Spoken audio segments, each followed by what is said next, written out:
Maqaa Abbaa, kan Ilmaa, kan Hafuura Qulqulluu, Waaqa tokko. Ameen. Sagalee Waaqayyoo kan isinitti himan abboota keessan yaadadha. Firii jireenya isaanii ilaalaa, amantii keessaniinis isaan fakkaadha. Ergaa qulqullicha Phaawulos gara saboota Ibrootaatti kan erge boqonnaa 13 lakkoofsa 7 sagalee kana kan caqasne. Dhiifamaa fi tolummaa isaa nuuf baay'isee Waaqayyo Abbaan keenya yeroo hundumaa kan nu eegu, yeroo hundumaa sagalee isaa qulqulluu akka dhaggeeffannuuf kan nuuf eeyyamu, maqaan isaa guddaa kan galatoomeef kan ulfaate nuuf haa ta'u. Gooftaa keenya kan nuuf deesse, arras kadhannaa ishee fi arjummaa ilma isheedhaan kan jiraannu, eegumsa isaatiin nurraatii adda kan hin baane qulqulloota ergamoota Waaqayyoo, akkasumas hojii isaaniif qabsuura isaaniitiin uumaa isaanii kan gammachiisan, arras eebba isaaniif kadhannaa isaaniidhaan kan nu wajjiraan ta'an qulqulloota abbootii keenyaaf harmeetii keenya hundumaatiif galanni ulfinni guddaan isaaniif haa ta'u. Jireenya hafuuraa fi gorsa qulqulloota warreen duraa.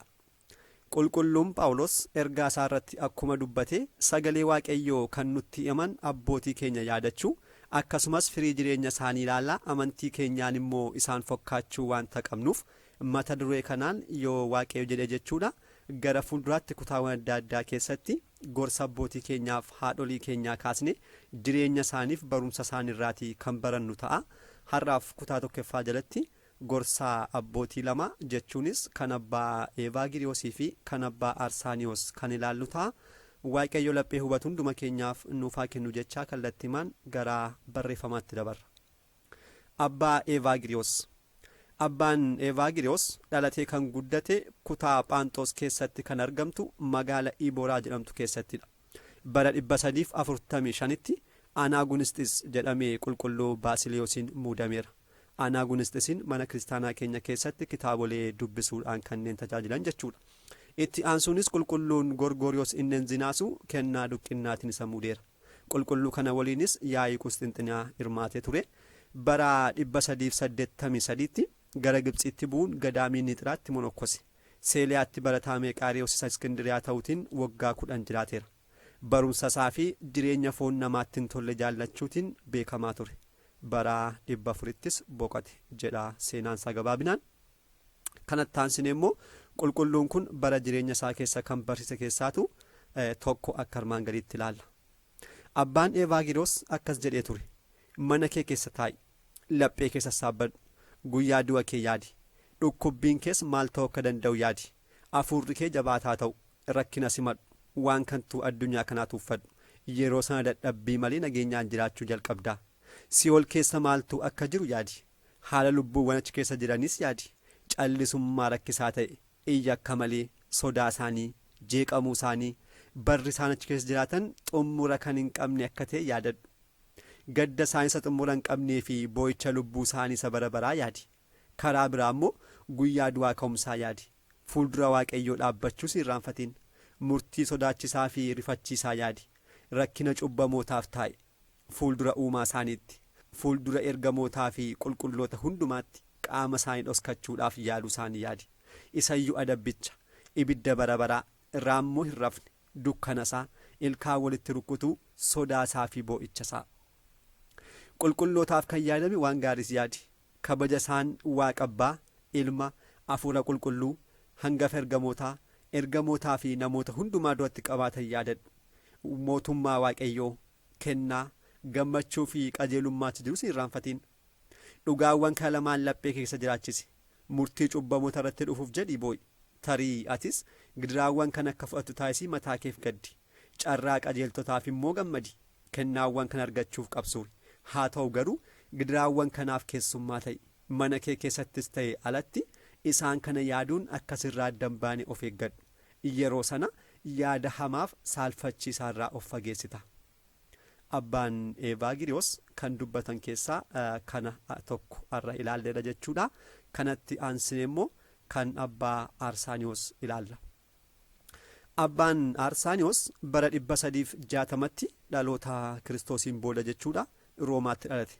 Barumsa bara sanaa sirriitti kan barateef nama aangoo seenaatarneetiif ga'e ture. Mootichi Roomaa Tewodoosiyoos, mootittii Arqaadiyoosiif, mootittii Aanooriyoosiif barsiisaa taasisee ramadeefii ture. Bara 394tti mana mootummaa Roomaa tuuffatee dhokatee gara Iskindiriyaatti deeme. Itti fufees gadaamii Asqeetis keessatti barataa Abbaa Yohaannis asir ta'e. Achis gadaamii Asqeetis nyaatti kan argamu Phexraa keessatti monokkosummaan jiraachuu eegale. Barattoota bebbeekamoo 3 qaba. Iskindir, Zooyileesii fi Daani'el. Abbaa jireenya foon namaatti hin tolle jiraachuu fi callisummaan beekamu ture. Bara 434tti gadaamiin Asqeetis yeroo lammaffaaf yeroo balleeffame jechuudha.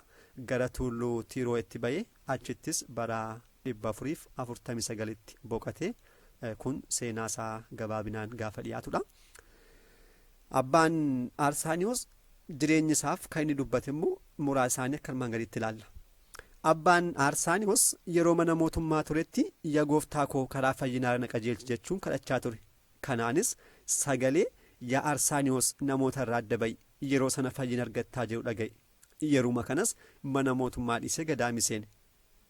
Gara jireenya monokkosummaatti erga galees kadhannaa isa duraa waliin wal fakkaatu kadhachaa ture. Yeroo sana sagaleen samiirraa dhufe yaa Aarsaaniyoos fagaadhuuti callisummaan jiraadhu yeroo hundumaa kadhadhu isaan kun karaawwan qajeelummaa waan ta'aniif jechuun dubbate. Abbaan Aarsaaniyoos mana jireenyaa isaa kan gadaamii keessa osoo jiru hafuuronni hamoon dhufan isa jeequ turan. Barattoonni isaa bakka deemanii deebi'anii balbala yeroo gahan akkas jedhee osoo kadhatu dhagaan. Yaa Waaqayyoo na hin dhiisin. Fuula kee duratti gaarii kan ta'e hojii gaarummaa tokkoyyuu hin qabu. Haa ta'u garuu arjummaa keef jedhiiti waan gaarii akkamitti akkan jalqabu naaf ibsi. Yeroo tokko abbaan Aarsaaniyoos waa'ee yaadota hamoo sammuu isaa keessa deddeebi'an isa rakkisanii jaarsa monoksee Gibxii tokko osoo mariisu monokseen dargaggoon tokko arge. Monokseen dargaggoon kunis baay'ee dinqisiifate yaa abbaa Aarsaaniyoos afaan laatinii fi giriikiin kan bilchaatte beekaansi fakkaatu akkamitti qotee bulaan baratiin kana waa'ee qormaata kee gaafatta jedhe. Abbaan Aarsaaniyoosis deebise sirrii laatiniif giriikii sirriitti baradheera. Haa ta'u garuu dandeettii beekumsa qotee bulaa kanaa hammayyuun bare jechuun deebiseef. Abbaan Aarsaaniyoos akkas jechaa ture. Waaqayyoon yoo barbaanne mataa isaa nuuf ibsa. Sirriitti yoo qabanne immoo nu waliin jiraata. Abbaan Maarqos abbaa Aarsaaniyoosin maaliif nurraa fagaattaa jechuun gaafate. Abbaan Aarsaaniyoos deebise akkan isin jaalladhu Waaqayyo ni beeka. Haa ta'u garuu al tokkotti namootaa fi Waaqayyo waliin jiraachuu hin danda'u. Ergamoonni 10,000 bakka tokko yoo jiraatan yaanni isaanii tokkodha. Namoonni garuu akkuma lakkoofsaanii yaanni isaanis baay'eedha. Kanaaf namoota waliin jiraachuuf jedhee Waaqayyoon dhiisuun barbaadu jechuun deebiseef. Abbaan Aarsaaniyoos monoksee qabsuura keessa jiruuf hirribni isaatii tokko gahaadha jechaa ture. Guyyaa jimaata galgala sanbata guddaaf qophaa'uuf jedhee dugda isaa aduutti kennee harkoota isaa diriirsee gara samiitti kadhata. Kan boqotu aduun naannoftee dhuftee karaa fuuldura isaa ifa ishee kennuu yeroo jalqabdu guyyaa ittaanuttidha. Abbaan Daawit seenaa yeroo tokko abbaan Aarsaaniyoos dubbate akkasitti himan. Abbaan Aarsaaniyoos seenaa kana kan dubbate nama biraatu raawwate jechuunidha. Sirriima garuu abbaan seenichaa isuma mataasaadha. Monokseen jaarsi tokko mana isaa keessaa bahee osoo jiru sagaleen tokko hojii dhala namaa akkasitti agarsiisuuf na waliin kottu jechuun itti dubbate. Innis sagalee isa waame kan hordofee deeme. Sagaleen kun bakka tokko isa geessise namni Itoophiyaa tokko muka kukkutee babbaqaqsee osoo tuuluutti agarsiise. Namichi Itoophiyaa kun mukeen kana baachuuf yeroo yaalu baachuu dadhabe. Haa ta'u garuu irraa hir'isee xiqqeessee baachuurra ammas kutee tuuluu jalqabe. Xiqqoo achi siqee immoo namni tokko haroo cinaa dhaabbatee okkotee cabaatti osoo bishaan waraabu arge. Okkotichi cabaa waan ta'eef bishaan keessa bahee harootti dhangala'aa ture. Sagaleen sun ammas kottu kan biraan sitti agarsiisaa jechuun fuudhee deeme. Bakka tokko geessuun mana qulqullummaatti agarsiise. Namoonni 2 wal cinaa wayii dhufan. Ulee qolee isaanii irra taasifachuun harka isaanii wal keessa dabarsanii qabatanii turan. Balbala irraan gara keessaatti seenuuf yeroo yaalan uleen isaanii seensa isaan dhorge. Tokko fuuldura tokko ta'anii ulicha fuulduraaf dudduuba taasisanii seenuun barbaadan. Kanaaf wal mormuun bakkeetti hafan. Sagaleen sun jaarsa monoksee kanaan akkas jedhe. Namoonni kun waanjoo qajeelummaa of tuullummaan baataniiru. Mataa isaanii gad of hin qabne. Mataa isaanii sirreessuu fi deemsa gad of qabummaa Kiristoos irra deemuun barbaanne. Kanaafuu balbala mootummaa Waaqayyootti hafan. Namni muka kutee tuulu sunis nama cubbuu irratti cubbuu dabalu fakkaata. Gaabbii galuurra cubbuuwwan kan biroo dabalee raawwata. namni bishaan waraabu immoo nama waan gaarii raawwatu fakkaata.